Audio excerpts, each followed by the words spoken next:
করলাম আজকের রেসিপি সর্ষে চিংড়ি। চিংড়ি মাছ ছাড়ানো দিয়ে শুরু করলাম। চিংড়ি মাছ ছাড়ানোটা যদিও খুব একটা কঠিন নয়, কিন্তু চিংড়ি মাছের পেছনের যে কালো অংশটা থাকে সেটা বার করে দিতে হয়, কারণ ওটা হলো গিয়ে চিংড়ি মাছ যে খাদ্য গ্রহণ করে সেই বর্জ্য পদার্থগুলো। বাজার থেকে চিংড়ি মাছ ছাড়িয়ে নিয়ে এসে বাড়িতে একটু ভালো করে ধুয়ে নিয়ে নুন আর হলুদ মাখিয়ে রেখে দিলাম।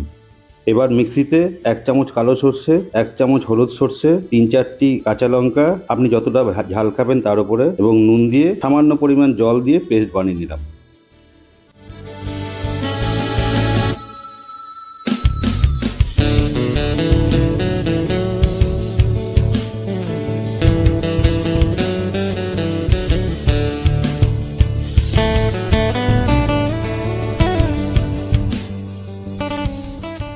তেল গরম করে তাতে ম্যারিনেট করে রাখা চিংড়ি মাছগুলো দিয়ে দিলাম।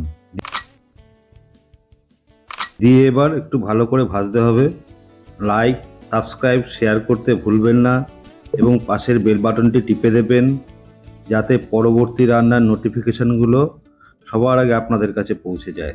চিংড়ি মাছটা ভাজতে ভাজতে একটু লালচে হয়ে এলে একপাশে সরিয়ে রেখে তেলের মধ্যে 4-5টা গোটা কাঁচা লঙ্কা এবং 1/2 চামচ কালো জিরে দিয়ে দিলাম।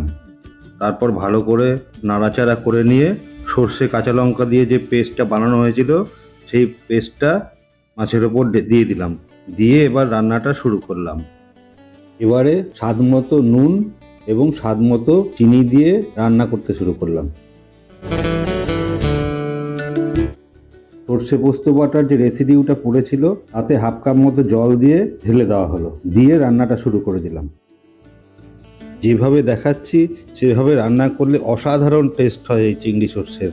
এবারে আমরা ধনেপাতা কুচি দিয়ে দিলাম, দিয়ে তারপর কিছুক্ষণ নাড়াচাড়া করে একটু কাঁচা তেল দিয়ে দেবো। কাঁচা তেল দিলে একটা সুন্দর স্মেল আসে।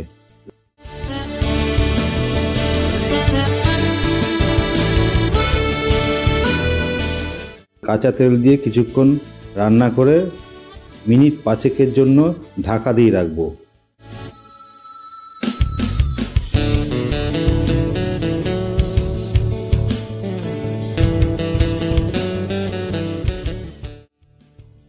ঢাকা তুলে নিলাম।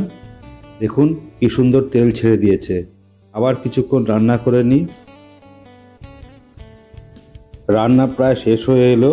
এবার কিছুক্ষণ অপেক্ষা করুন যতক্ষণ না গ্রেভিটা একটু গাঢ় হচ্ছে।